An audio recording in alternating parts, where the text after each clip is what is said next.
Universitas Brawijaya loh guys. Wah, keren banget ya pastinya nih, Min. Jadi gak sabar nih buat dengerin materinya Kak Hakim. Langsung aja ya, karena Kak Hakim sepertinya sudah ada di ruang Zoom ini. Tanpa berlama-lama lagi, mari kita sambut pemateri kali ini. Selamat siang, Kak Hakim. Selamat siang, Lala dan Kaila. Gimana kabarnya? Kabarnya gimana, Kak, hari ini? Sebenarnya a bit disclaimer, aku mau minta maaf sebelumnya karena kondisi aku lagi agak kurang fit sebenarnya. Cuman ya, I'm starting my day with good vibes lah. I hope materi nanti bisa apa istilahnya bisa tersampaikan dengan baik dan kita semua bisa sama-sama sharing dan juga belajar banyak hal baru ya di sini. Oke, keren banget nih Kak Hakim Effendi sudah menyempatkan waktunya loh guys. Jangan lupa untuk diperhatikan ya guys selama sesi pemaparan ini. Dan oke, tanpa berlama-lama lagi, untuk melakukan pemaparan kepada Kak Hakim Effendi, kami persilahkan. Oke, thank you. Wait ya.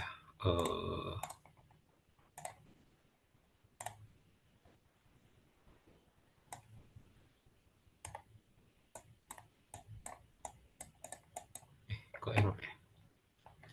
Screen aku udah ke-share kan ya? Atau ada yang error anyway? Sudah terlihat Kak? Aman ya? Oke, oke, sebentar ya. Oke, kayaknya sambil nunggu teknis aku ngatur PPT-nya, sebelumnya aku mau nanya nih, kira-kira skala 1 sampai 10 teman-teman gimana sih mood-nya? Kira-kira apakah ada yang di atas 5 atau bahkan di bawah 5? Boleh jawab aja di chat box langsung.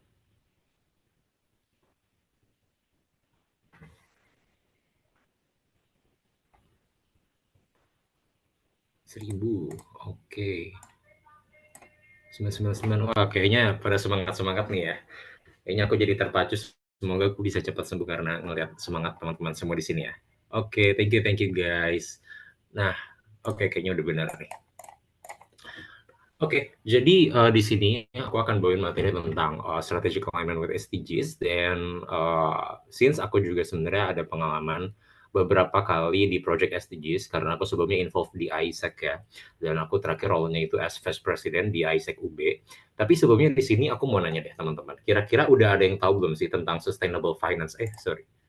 Tentang sustainable finance. Mungkin boleh dijawab di chat box.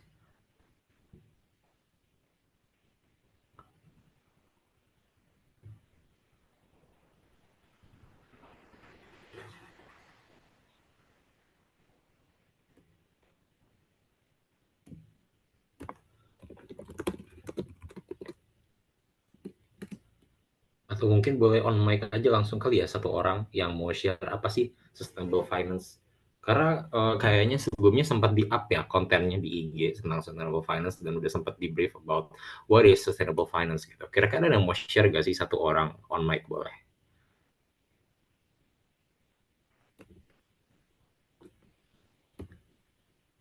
Oke, prinsip keuangan dengan mempertimbangkan faktor ESG. Oke, right. That's right. Oke, ada lagi guys?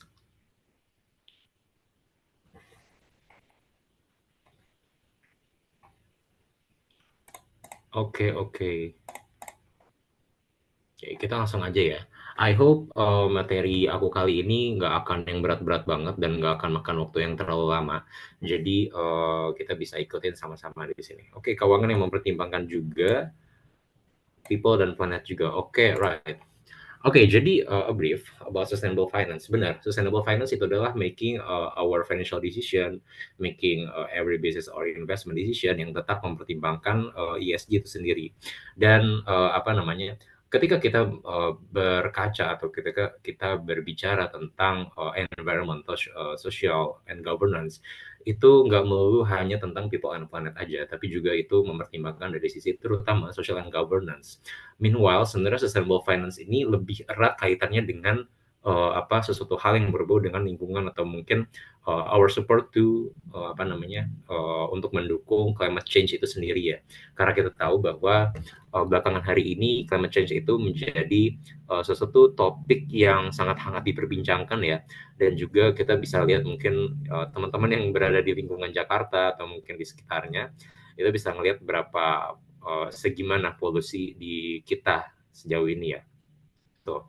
Dan this is sustainable finance is really important untuk kita bisa make our decision in our business and our investment itu untuk tetap mempertimbangkan bagaimana kondisi ESG atau terutama dalam hal lingkungan itu sendiri ya. Oke. Dan seperti yang aku bilang sebelumnya, sustainable finance ini sangat erat kaitannya dengan ESG dan juga sebenarnya sangat erat kaitannya dengan SDG. Meanwhile, SDG di sini sebenarnya nanti akan kita bahas ya di slide selanjutnya. SDG ini sendiri sebenarnya ada banyak ya, ada 17 poin yang mungkin teman-teman di sini udah sempat tahu ya apa itu ESG dan juga untuk ESG ini sendiri. Ketika kita lihat report dari Global Sustainable Investment Review di 2020, investment untuk sustainable assets itu reach hampir 35 triliun US dollar ya, dan itu increasing dari tahun 2018 sebelumnya, dan hingga sekarang sebenarnya kalau misalnya kita lihat beberapa report atau mungkin publikasi yang pernah kita lihat di LinkedIn atau dimanapun, memang investment untuk ESG ini sangat besar ya.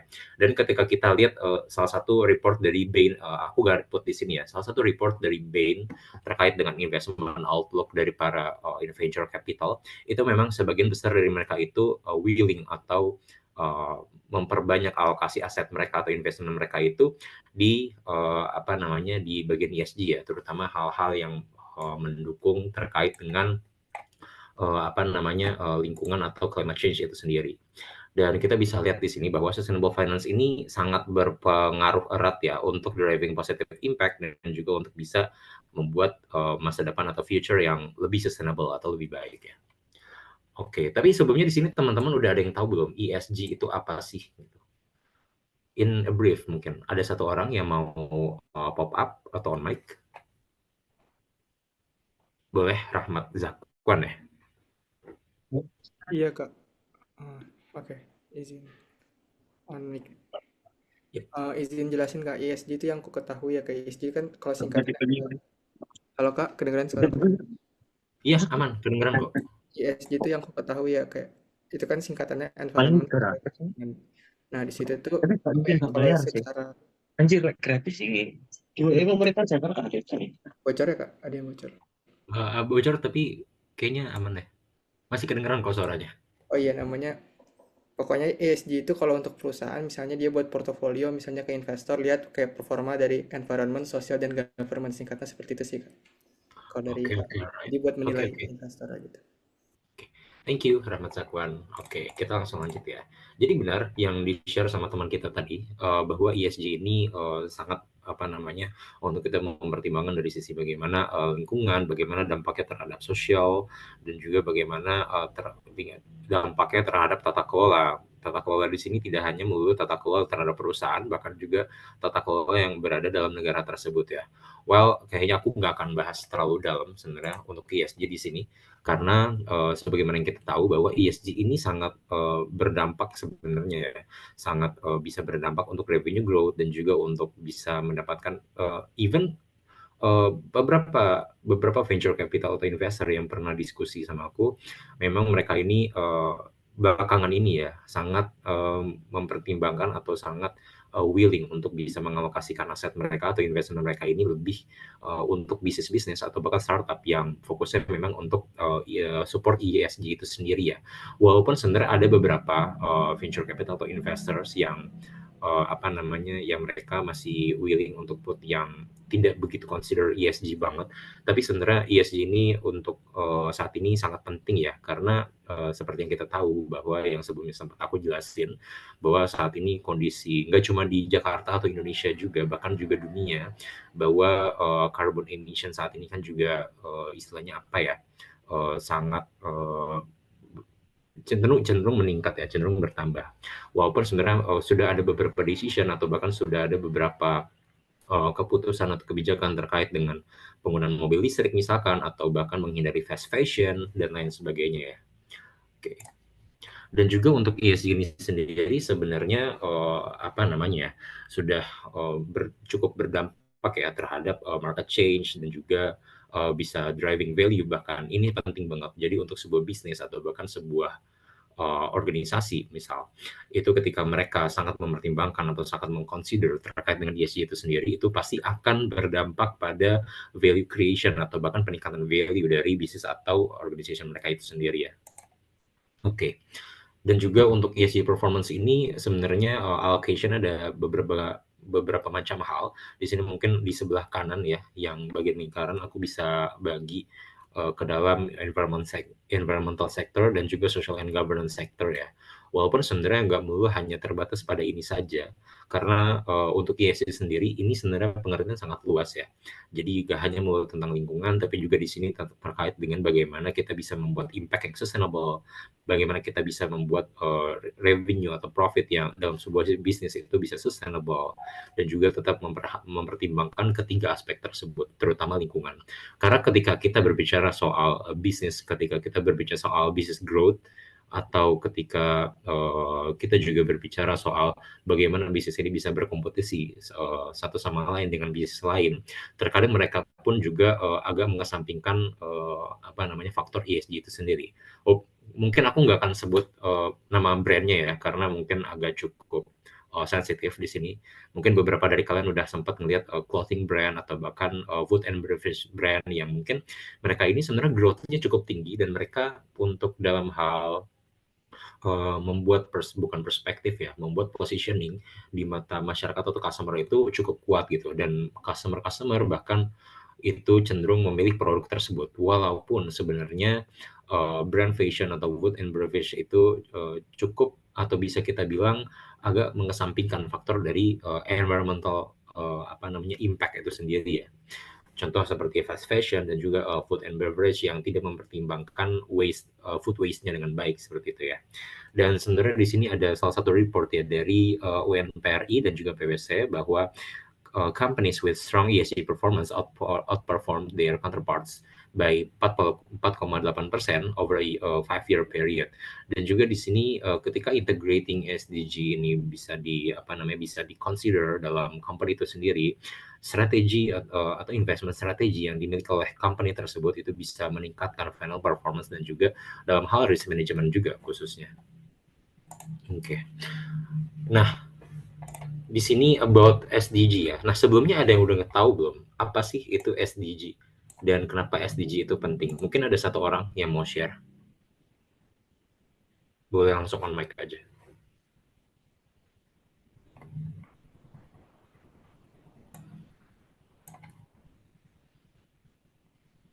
Aku mau coba, Kak, boleh?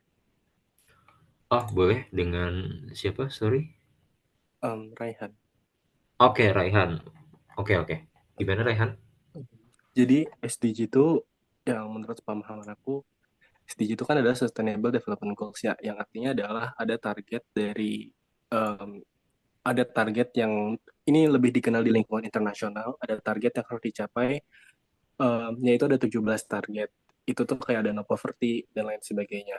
Nah, ini tuh penting karena ini berkaitan sama komunitas sosial, kayak misalkan kemiskinan, kelaparan, kayak gitu. Itu kan adalah target untuk bisa mengatasi masalah-masalah yang berkaitan dengan komunitas sosial. Nah, di satu sisi SDG ini juga kemudian bisa diintegrasikan khususnya dalam lingkup bisnis yang nantinya bisa mempercepat adanya perwujudan SDG tersebut. Mungkin itu sih, Kak, yang aku paham. Right. Oke, benar banget. Thank you, Raihan. Dan benar ya yang di-share sama teman kita tadi, Raihan, bahwa sebenarnya SDG ini sangat berperan penting gitu. Kita lihat sebelumnya juga ya ada 17 poin. Walaupun kayaknya untuk 17 poin ini nggak akan aku bahas secara spesifik satu persatu. Aku akan ambil beberapa sampel aja yang di sini lumayan lumayan erat kaitannya dengan sustainable finance ya. Di sini ada SDG nomor 7, 8, 9, 11, 12, dan 17. Terutama juga dalam hal 17 ya, karena ketika kita berbicara tentang SDG, ketika kita berbicara tentang support atau making any decision related to sustainable finance, partnership for the goals itu sangat penting ya, karena kita nggak bisa berdiri sendiri kan untuk kita bisa support SDG, karena SDG ini kan sebenarnya goalnya sampai 2030 ya, walaupun nanti setelah 2030 aku juga belum tahu sih sebenarnya. goalsnya itu apakah akan adjusting atau enggak. But at least sampai 2030 ada parameter-parameter yang sebenarnya sudah di-set ya dari UN untuk masing-masing SDG ini tercapai di masing-masing negara. Dan ketika kita berbicara tentang achievement dari masing-masing negara, di sini kita juga berbicara tentang bagaimana performance atau contribution dari beberapa company ya terhadap SDG itu sendiri. Ketika kita lihat salah satu report dari PwC menunjukkan bahwa 72% company ini sudah mention ya SDG-nya dalam sustainability report mereka, dan juga 50% company ini sudah identified priority SDG-nya. Dan sebenarnya untuk SDG ini untuk masing-masing company ya bisa dibilang gak harus semuanya itu gak harus semua SDG itu tercover, but at least when they set a goals, when they operate itu bisa tahu gitu kira-kira apa namanya dampaknya atau kontribusinya akan ke SDG yang mana sih? Apakah itu ke no poverty, apakah itu akan ke climate action, apakah itu ke decent work and economic growth dan lain sebagainya. Dan untuk di Indonesia sendiri ini sebenarnya ini ada report dari BCG dan juga UN Sustainable Development Solution Network yang menunjukkan bahwa Indonesia ini fokus SDG-nya itu adalah di energi dari hingga 2023 ya. Dan kita bisa lihat bahwa SDG progresnya untuk yang tertinggi itu diraih untuk SDG nomor 9 yaitu yang innovation, lalu yang kedua ini poverty. Dan ketika kita lihat urutan kedua di sini khususnya juga untuk Indonesia sendiri sebenarnya termasuk bagus ya, karena meraih peringkat pertama negara paling dermawan ya di dunia dengan sekitar 86% total populasi di Indonesia yang produktif itu gemar membantu atau apa namanya contribute to philanthropy ya. Dan mungkin aku nggak akan jelasin lebih jauh atau lebih detail di sana, tapi di sini terkait dengan energi. Energi di sini Indonesia ketika kita lihat semakin ke sini ya, landscape-nya itu bisa kita bilang semakin baik. Karena ketika kita lihat beberapa brand yang sudah masuk ya di Indonesia, Hyundai, Kia, dan lain sebagainya, itu mereka sudah memproduksi dan beberapa orang itu juga sudah menggunakan ya mobil listrik itu sendiri. Dan juga untuk Gojek, Grab, aku kemarin sempat ngobrol sama salah satu, aku lupa antara Gojek atau Grab. Mereka itu aiming untuk memproduksi kendaraan listrik mereka sendiri hingga 2025 atau 2025 something. Dan itu benar-benar indicate bahwa mereka ini sangat mempertimbangkan ESG dan juga SDG khususnya nomor 7 ini sendiri untuk bisa contributing to sustainable finance itu sendiri ya. Dan juga di sini terkait dengan SDG, di sini impact-nya sebenarnya beragam ya, tapi impact yang paling utama yang akan dibahas di sesi ini adalah terkait dengan penurunan apa namanya dampak lingkungan dan juga bisa membuat job hingga menciptakan apa namanya occupation atau employment opportunity yang sustainable dan juga bisa drive economic growth itu sendiri. Ketika kita berbicara tentang SDG atau bagaimana implementasi SDG-nya terhadap bisnis strategis, di sini kita bisa lihat bahwa ada beberapa poin yang di sini kita rangkum ya dari sumber SDG Kompas, bahwa untuk integrating SDG untuk bisnis strategis di sini terkait, di sini penting banget untuk kita bisa nge-assess apa namanya SDG apa atau prioritas SDG mana yang sebenarnya mau kita susun ya atau mau kita fokuskan gitu untuk kita contributing to the SDG itu sendiri. Kemudian kita bisa set goals dan target, goals atau vision dari company yang kita punya, itu benar-benar di-alignin apakah kita akan contributing dengan SDG itu sendiri. Dan juga untuk core business activities-nya, jangan sampai core business activities-nya itu menyimpang dari goals yang sudah ditetapkan dan juga SDG yang ingin kita prioritas ya. Seperti misalkan, ada salah satu brand fashion, let's say nama brand fashionnya brand fashion ABC. Brand fashion ABC ini bergerak untuk fokus kepada slow fashion atau sustainable fashion ya, di mana dia sangat kontra terhadap fast fashion yang ada hingga saat ini ya. Tapi yang jadi masalah adalah ketika core business activities mereka ternyata menyimpang karena mereka terdampak ekonomi slow penurunan ekonomi dan juga competition yang cukup strict, akhirnya mereka agak mengesampingkan slow fashion yang sudah mereka terapkan. Akhirnya mereka jadi memproduksi fast fashion dan mereka tidak mempertimbangkan dari limpah fashion itu sendiri. Itu sebenarnya salah satu contoh bagaimana core business activities ini sebenarnya harus align with goals dan target yang sudah kita tetapkan, dan juga untuk SDG yang sudah kita tetapkan untuk kita prioritas. Kemudian yang keempat di sini ada stakeholders, di mana kita diharuskan juga kita tentu gak bisa bergerak sendiri ya untuk bisa support SDG atau bahkan sustainable finance ini sendiri, karena kita butuh collaborate with any mitra atau customer, di mana implementasi dari SDG atau sustainable finance itu sendiri itu bisa tercapai seperti itu. Dan juga untuk monitor report dan progress ini penting banget, di mana sebuah company ketika mereka sudah menjalankan activities dan juga dari goals yang sudah ditetapkan dan aligning with SDG yang akan di prioritize, itu bagaimana implementasinya, bagaimana reportingnya, bagaimana dampak yang dicapai, apakah semua core business activities ini sudah sesuai atau semua operationalnya ini sudah sesuai dengan goals yang ditetapkan untuk bisa support SDG itu sendiri. Oke. Dan juga ini ada salah satu study case dari salah satu company, Mitsui & Co, di mana Mitsui & Co ini adalah general trading company yang mana mereka ini punya beberapa activities ya.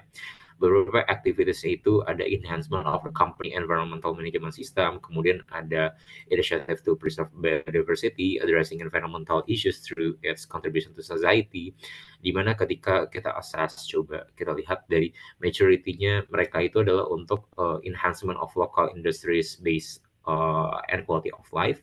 Dan kita lihat subdemnya di sini ada development of social infrastructure. Kemudian kedua di sini ada provision of safe, reliable products and service. Dan di situ dipetakan kira-kira SDG mana aja sih yang disupport untuk masing-masing dem atau tujuan yang mereka udah tetapkan seperti itu. Dan sebenarnya SDG itu gak hanya terkait dengan 17 poin aja. Ketika kita coba lihat breakdown, itu mereka sebenarnya ada beberapa poin. Seperti contoh 8.3 itu terkait, kalau aku nggak salah ingat ya, 8.3 itu terkait dengan job creation dan lain sebagainya. Di sini ada 9.1, 9.4, 11.2. Jadi masing-masing SDG 17 poin itu sebenarnya ada breakdown-nya, dan dari breakdown itu sebenarnya kalau misalnya kita lihat ke website UN SDG, itu mereka ada parameter-parameter yang untuk dicapai. Kalau misalkan dalam hal ranah organisasi, bukan bisnis ya, organisasi, kemarin di ISEC itu sebenarnya punya yang namanya impact report, di mana mereka ini bergerak of course dalam aktivitas yang mendukung SDG, tapi dalam projectnya di sini mereka benar-benar nge-set KPI atau indicators untuk pencapaian fokus dari SDG itu sendiri. Dan sebenarnya yang diharapkan itu adalah masing-masing company itu bisa support SDG yang berbeda ya.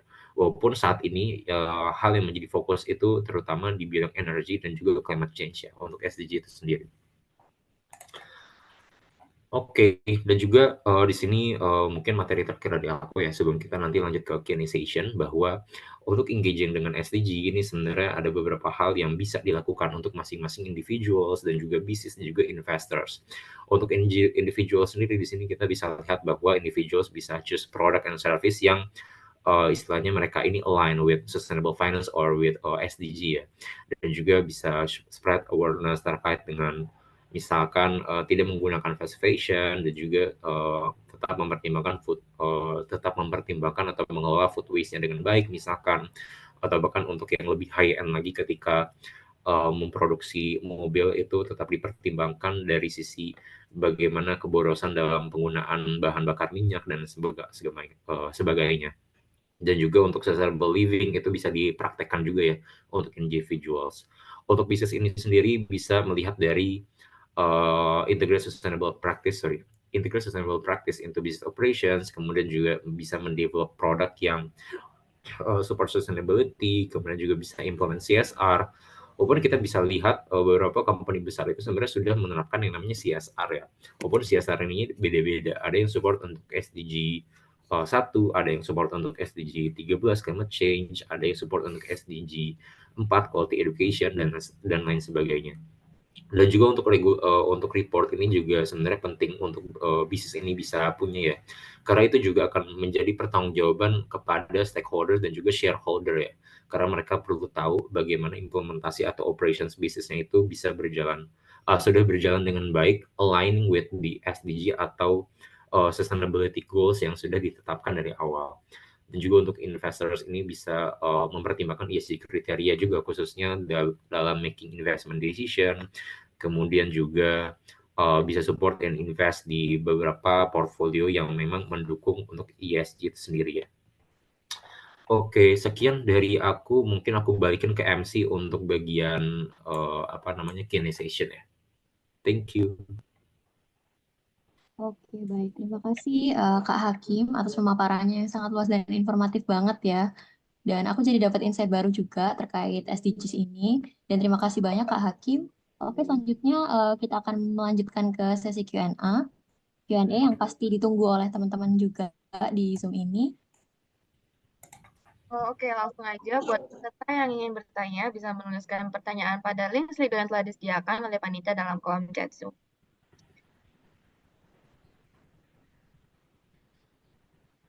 Seperti inilah ya.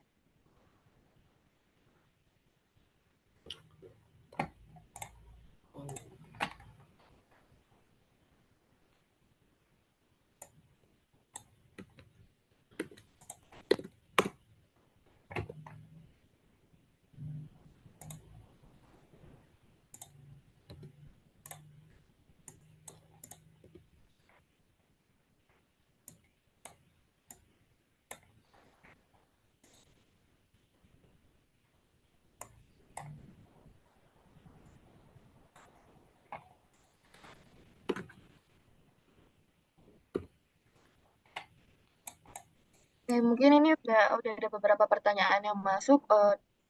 Yang pertama ada genuine question, Kak. Is it wrong to make a business without implementing SDGs? Ini boleh dijawab, Kak Hakim. Oke. Ini pertanyaan pertama dulu ya. Mungkin akan aku langsung jawab. Ini bagaimana cara pemerintah untuk mengimplementasikan ESG? Karena yang kita ketahui, arah pembangunan Indonesia lebih ke investasi padat karya. If I not mistaken ya, investasi atau padat karya ini kegiatan pembangunan yang lebih menggunakan tenaga manusia ya, dibandingkan tenaga mesin. Correct me if I'm wrong ya. Kalau misalkan memang padat karya ini definisinya adalah lebih banyak menggunakan tenaga manusia dibandingkan tenaga mesin, that's actually sudah sudah align with ESG kriteria, terutama dalam hal unsur yang social ya, di mana masyarakat atau manusia ini atau bahkan tenaga kerja itu disejahtera atau bahkan terutilize untuk bisa supporting dan juga untuk bisa mendapatkan pekerjaan yang layak. This is aligning also with the SDG nomor 8 yang decent work and economic growth ya. Jadi untuk SDG nomor 8 ketika kita agak berbicara lebih luas ke SDG ya. Di situ sebenarnya pemerintah sudah sudah mempertimbangkan hal tersebut ya untuk SDG nomor 8 itu sendiri dengan melakukan investasi padat karya. But correct me if I'm wrong ya, kalau misalkan definisi dari padat karya yang aku pahamin itu tadi misalkan agak misunderstood untuk yang nanya ya. But so far kayak gitu sih. So far untuk investasi padat karya ini seharusnya sudah sudah align with ESG sih.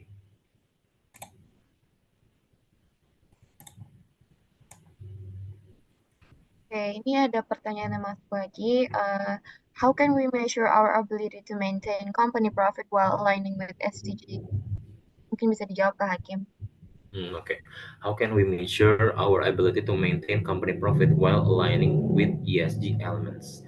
Sebenarnya ini depends on the company-nya ya. Company-nya ini bergerak di bidang apakah, yang mungkin agak challenging itu di bidang minyak atau batu bara ya. Mungkin itu agak terlalu luas atau agak terlalu high end untuk aku bahas. Mungkin yang aku bisa bahas ini lebih ke company-company mungkin yang bergeraknya ini di bidang food and beverage atau fashion atau bahkan philanthropy atau bahkan teknologi ya. Untuk bisa maintain company profit with aligning ESG elements ini tergantung juga di sisi mana atau unsur ESG yang mana yang sekiranya dari company ini butuh fokusin atau bahkan bisa kita bilang lack of contribution ya dari company tersebut. Kalau misalkan memang dari company tersebut lack of contribution, misalkan di bagian environment, let's say di bagian environment, ya udah sesimpel company ini bisa menerapkan CSR gitu, bisa menerapkan CSR karena dari CSR itu memang nggak tercipta ROI secara jelas, tapi dari CSR itu sebenarnya ada yang namanya SROI, kalau nggak salah namanya Sustainability Return on Investment ya. Jadi itu memang kayak ada pengukurannya, dan itu juga pasti pasti bakal akan berdampak kepada value atau bahkan perception masyarakat terhadap company itu sendiri ya ketika mereka mengimplementasi CSR. Selain CSR juga mereka bisa mempertimbangkan beberapa decision atau bahkan hal-hal hal-hal besar maupun hal-hal kecil yang akan mereka lakukan, apakah ini align with ESG atau enggak, seperti itu kurang lebih. Oh iya, dan satu lagi sebenarnya kalau dalam hal tadi ya yang aku bahas SROI, Sustainability Report, Return on Investment, sebenarnya semakin baik value perception terhadap company tersebut akan semakin baik juga persepsi dari masyarakat dan juga dari shareholder. Dan sebenarnya di sini aku belum menemukan use case yang depan mata aku langsung ya, tapi kalau misalnya aku dengarkan ketika company ini comply with ESG, comply with any compliance atau regulations yang ditetapkan maupun itu dari pemerintah atau dunia atau UN, itu opportunity untuk bisa dapat investment itu seharusnya lebih besar. Dengan investment yang bisa didapatkan atau suntikan dana yang bisa didapatkan itu lebih besar, tentunya di situ akan mempengaruhi bagaimana uang itu akan digunakan untuk bisa create another revenue yang akhirnya bisa maintain atau growth dari profit itu sendiri.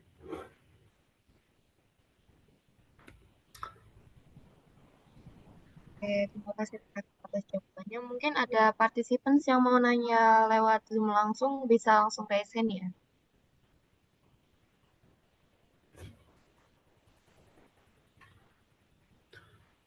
Oke, tadi aku minta maaf, tadi aku nggak lihat siapa yang pertama kali duluan, tapi mungkin Wasis bisa langsung tanya ke Kak Hikam.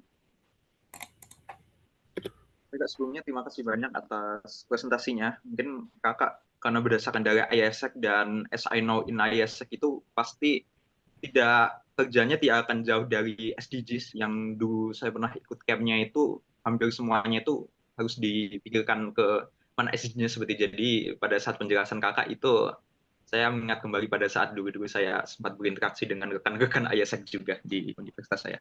Untuk yang mau saya tanyakan terkait materinya kakak, ini kan sudah ada pergerakan di hal-hal yang investing in something that related to SDGs karena itu dianggapnya akan menimbulkan persepsi masyarakat dan itu akan lebih sustain di kedepannya. Tapi untuk company yang misalkan dia itu taking profit from wilayah-wilayah yang dia itu tidak terlalu mengconsider katakanlah lingkungan as something important atau itu kan banyak dari company yang overseas dari luar lalu invest ke some areas yang mana dianggap di sana bisa mendapatkan dari upah buruh yang lebih murah dan resource-nya ada. Itu apakah ada pergerakan juga untuk perbaikan di sana ke sustain atau beberapa pihak yang memang menggunakan ceruk keuntungan tersebut itu tetap ada pada jalannya tersebut atau mereka ada pergerakan ke invest yang lebih baik dengan menaikkan seperti tingkat kesejahteraan daerahnya atau bagaimana? Oke. Thank you for the question. Coba aku mau reconfirm pertanyaan kamu itu lebih ke ini bukan? Lebih ke ketika ada suatu company yang mereka investing untuk human resource itu tapi ke negara luar, apakah itu align with ESG or not? Itu bukan maksudnya, Wasis? Iya, bisa dikatakan seperti itu. Oke. Sebenarnya itu depends on sebenarnya. Mungkin aku nggak akan jelasin bagaimana sisi gelapnya di sini ya, karena agak cukup sensitif. Tapi kalau secara general, sebuah company yang investing resource atau mereka menggunakan tenaga kerja dari luar, seperti misalkan, I'm not sure I can tell the company or not. Pokoknya ada salah satu company yang mereka menggunakan tenaga kerja di Indonesia karena tenaga kerja di Indonesia ini kan upahnya lebih murah. Dan sebenarnya itu depends on bagaimana apakah mereka ini comply to regulation atau tax juga terutama or not gitu. Karena ketika misalkan mereka menggunakan tenaga kerja di Indonesia, mereka memberi upah ke Indonesia, memberi upah sesuai dengan UMR. Misalkan di Jogja gitu kalau nggak salah sekitar 2-3 juta ya. Di Jogja 2-3 juta misalkan. Kemudian misalkan emang company tersebut tidak mengimplementasikan atau tidak melaporkan pajaknya dengan baik dan juga tidak menerapkan tidak comply terhadap UU Ketenagakerjaan, semuanya regulasi di Indonesia itu dengan baik kepada karyawannya. Misalkan dari sisi karyawan ini diberikan waktu kerja yang bahkan lebih dari 40 jam seminggu, atau bisa kita bilang agak pahitnya itu 60 sampai 70 jam seminggu misalkan. Tapi mereka nggak ngasih upah lembur gitu. Misalkan dari sehari itu harusnya 8 jam, tapi mereka company ini menerapkan sistem kerja ini 12 jam, tapi nggak ngasih upah lembur. Itu sebenarnya udah in comply terhadap ESG itu sendiri. Jadi depends on the company, apakah mereka comply terhadap regulation or not. Karena when we talking about ESG, kita juga kita nggak hanya memperhatikan environmental dan social doang, tapi juga governance. Dari sisi governance atau tata kelola, apakah mereka comply atau enggak gitu terhadap regulasi-regulasi yang seharusnya diterapkan seperti itu. In ethical way di sosial, apakah mereka bisa memastikan tenaga kerja di Indonesia, di Jogja yang tadi aku bilang contohnya, itu bisa sejahtera gitu dengan bekerja dalam company yang mana company-nya ini baru mengambil tenaga kerja di Indonesia gitu. Ya kayak company-nya ini membuat pabrik di Indonesia, tapi kalau misalkan memang mereka ini comply terhadap pemberian upah lembur, pelaporan pajak semua, dan juga mereka tetap mempertimbangkan dari sisi limbah yang mereka hasilkan ini bisa terkontrol dengan baik, that's aligned with ESG. So it depends on the company apakah mereka comply atau enggak. Gitu sih. Kurang lebih. Terjawab nggak, Kasis? Kurang lebih terjawab, Kak, dengan tadi kalau misalkan there is a regulation itu harus bisa di fit in dengan adanya nanti pengembangan ke ESG dan sebagainya, itu masih berrelasi. Banyak. Okay, thank you. Oke, mungkin buat pertanyaan selanjutnya boleh Labika buat tanya ke Kak Hakim. Oke, Silakan, Labika. makasih banyak buat opportunity-nya. Aku mau tanya, kalau misalnya suatu company mau implement SDG, apakah lebih baik integrate sebanyak-banyaknya atau fokus di satu dulu? Thank you, Kak. Thank you, Labika. Sebenarnya kalau misalkan based on my view ya, aku belum pernah menjalankan banyak company dengan implementing SDG yang berbeda gitu. Tapi as far from I know, itu lebih baik difokusin ke spesifik SDG dulu. Karena ketika kita berbicara tentang company atau bisnis, mereka tentu harus punya niche, harus punya segmentasi atau industri yang mereka fokusin. Beda kalau misalkan emang company itu udah jadi konglomerat ya, dimana kayak misalkan sebuah company yang mereka punya rumah sakit, mereka punya sekolah dan lain-lain, itu mereka bisa implementing ke banyak SDG seperti itu. Tapi kalau misalnya untuk awal-awal, ada baiknya itu difokusin dulu, of course. Karena itu juga ketika kita nggak berbicara tentang sustainable finance, itu juga akan impacting to revenue growth dan juga untuk perkembangan dari bisnis itu sendiri. Karena bisnis yang baik itu kan sebenarnya bisnis yang mereka punya niche gitu. Mereka punya niche terhadap industri yang ingin difokusin dan juga segmentasi pasar yang mereka pengen penetrate dan juga produk apa yang mereka pengen hasilkan. Tapi kalau misalkan mereka langsung banyak ke semua SDG itu difokusin, kayak misalkan mau 17-17-nya atau mau sampai 15 SDG gitu, itu sebenarnya ya bisa dibilang mungkin baik dalam hal implementasi SDG, tapi dalam hal perkembangan company-nya atau bisnisnya mungkin itu bisa dibilang agak kurang profitable dibanding mereka yang fokus ke spesifik SDG itu. Kurang lebih. Terjawab nggak? Oke, Kak, makasih banyak. Terjawab banget. Thank you. Oke. Oke, mungkin di sini ada teman-teman yang mau bertanya lagi secara langsung. Langsung raise hand ya, guys.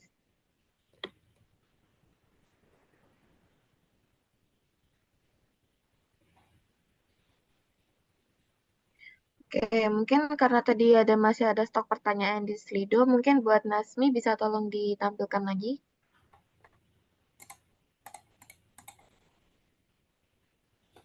Oke, mungkin Kak Hakim mau milih pertanyaannya atau gimana?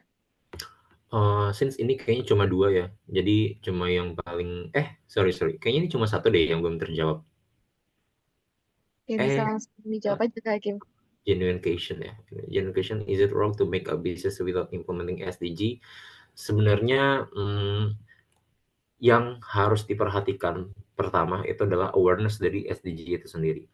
Karena ketika misalkan sebuah company, let's say mereka nggak aware terhadap SDG, Tapi mereka sebenarnya secara nggak sadar implementing SDG itu sendiri. Misalkan sebuah attack gitu ya, mereka nggak tahu tentang SDG, mereka nggak tahu parameter-parameter apa yang harus dicapai dan lain sebagainya. Mereka nggak tahu SDG nomor 4, quality education, breakdown-nya itu ada berapa, masing-masingnya 4.1 sampai 4 sekian itu ada berapa gitu. Tapi mereka bisa operate dengan baik dan mereka bisa create impact yang cukup baik. That should be fine. Tapi akan buruk ketika misalkan sebuah company itu sudah aware terhadap SDG, tapi mereka ini benar-benar tidak mempertimbangkan hal itu. Seperti misalkan dari sisi SDG nomor 8, let's say, decent work and economic growth. Mereka menerapkan terus yang namanya layoff, kemudian memiliki turnover rate yang gede gitu. Itu kan juga sebenarnya agak mislead ya terhadap implementasi dari SDG 8 itu sendiri gitu. Kurang lebih kayak gitu sih. Cukup terjawab kira-kira Anonymous ya. Oke, buat teman-teman yang lainnya, boleh buat bertanya lagi, masih ada kesempatan untuk bertanya. Dan makasih tadi Kak Hakim udah jawab beberapa pertanyaan meski masih anonimus namanya. Oke.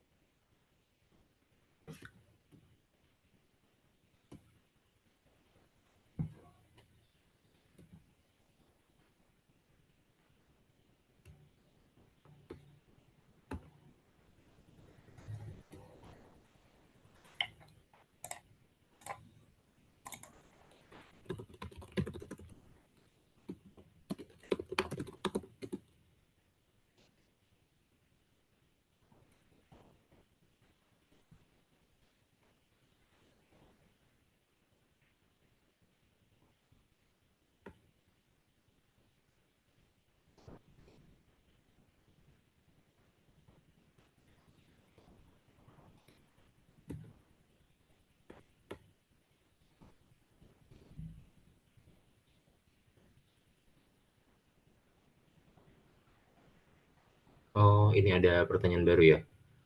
Follow-up question tentang yang is it wrong itu. Oke, yang barusan. Perlu nggak ya regulasi yang menegaskan kayak bisnis harus aware gitu. Sebenarnya itu sudah diatur dalam, aku lupa, sorry, regulasinya itu di undang-undang atau peraturan pemerintah atau peraturan kementerian tahun berapa. Jadi untuk sebuah bisnis ini atau sebuah company beroperate, mereka itu harus mempertimbangkan dari sisi dampaknya terhadap lingkungan itu ada sebenarnya. Dan kalau misalkan soal apa namanya SDG ya, apakah perlu ada regulasi menegaskan kayak bisnis itu harus aware gitu? It depends sih, but I think karena ini agak luas ya, ini bahasanya regulasi udah masuk ke ranah pemerintahan, walaupun aku mungkin expertise-nya belum di sana, tapi in my opinion, it's good kalau misalkan bisa dibikin apa namanya ya, PR, bukan PR ya, istilahnya awareness-nya memang dari media dan segala macam. Tapi apakah harus dibuat regulasi? Mungkin spesifik regulasi untuk sebuah bisnis bisa apa namanya ya, benar-benar literally mendefine SDG itu sendiri mungkin agak sulit. Tapi ketika regulasi itu dibuat untuk perusahaan-perusahaan atau bisnis itu secara bukan indirectly ya, nggak secara eksplisit menyebutkan SDG, tapi benar-benar menjelaskan masing-masing poin SDG itu, kayak contoh larangan terhadap PHK yang terlalu sering dan lain sebagainya. I think it's good gitu untuk sebuah negara itu bisa punya regulasi seperti itu, karena itu akan berpengaruh juga, gak cuma hanya untuk kesejahteraan perusahaan tapi juga kesejahteraan masyarakat kan. Ya walaupun mungkin agak gelapnya sedikit, sejauh ini sih mungkin ada beberapa implementasi dari bisnis atau perusahaan yang mungkin lebih menguntungkan perusahaan sendiri ketimbang masyarakatnya kan. Didukung juga dengan regulasi yang ada, yang mungkin teman-teman di sini udah tahu ya. Tapi kurang lebih untuk bisa menyeimbangkan itu, menurut aku juga apa namanya ya, bagaimana sebuah bisnis itu harus comply terhadap beberapa poin SDG gitu. Itu lumayan penting untuk dimasukkan ke dalam regulasi ya, in my opinion. Oke. Mungkin aku langsung jawab pertanyaan selanjutnya kali ya, kayak di sini ada tantangan utama yang dihadapi dalam implementasi sustainable finance di pasar keuangan global saat ini. Pasar keuangan global, oke.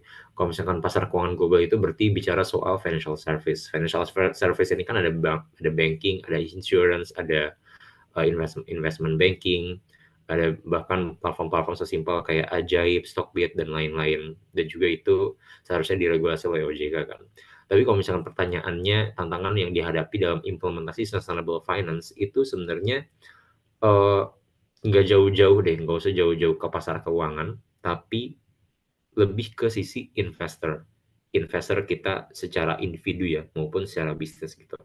Untuk sebuah individu atau bisnis itu membuat financial decision untuk investing seperti itu, pasti yang lebih tergiur itu adalah bagaimana uang mereka bisa berkembang, bagaimana mereka bisa mendapatkan dividen atau bahkan mendapatkan capital gain yang baik, yang cukup, yang sangat growing gitu. Istilahnya bisa memutar uangnya ini berkali-kali lipat.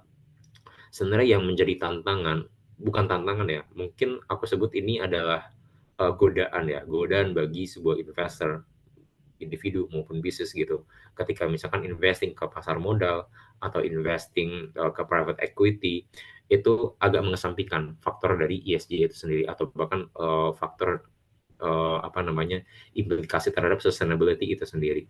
Mungkin itu sih kalau yang bisa aku share ya, lebih ke godaan dari sisi individual maupun bisnis ketika mereka dalam implementasi sustainable finance di pasar keuangan global gitu ya.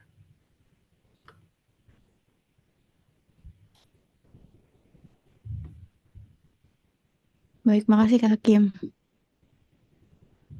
Oke, sama-sama. Mungkin bisa dipilih Kak Ila, ini kayaknya ada 3 pertanyaan. Oke, ini sebenarnya ada 2, tapi yang satunya tuh follow up questions. Yang pertama, Kak, which in your opinion will push companies to comply with SDG targets? Government regulations or investor pressure, or does both go hand in hand? Oke. Menurut aku harus go both hand in hand. Jadi nggak hanya berat dari sisi investor doang, nggak hanya berat dari sisi government doang. Karena kalau misalkan berat di salah satu pihak aja atau bahkan di pihak bisnisnya aja, itu nanti jadi timbul beberapa konflik atau mungkin bukan perbedaan ya, istilahnya konflik ya, yang terjadi bisa di antara mereka semua. Akan lebih baik ketika pressure-nya ini, bukan pressure ya, lebih tepatnya awareness dan juga driving-nya itu muncul dari semua pihak, dari individu, dari company-nya, dari dari government-nya, dari investor-nya. That's why sebenarnya kalau yang aku lihat ya sejauh ini untuk SDG atau ESG itu sebenarnya udah digaungkan cukup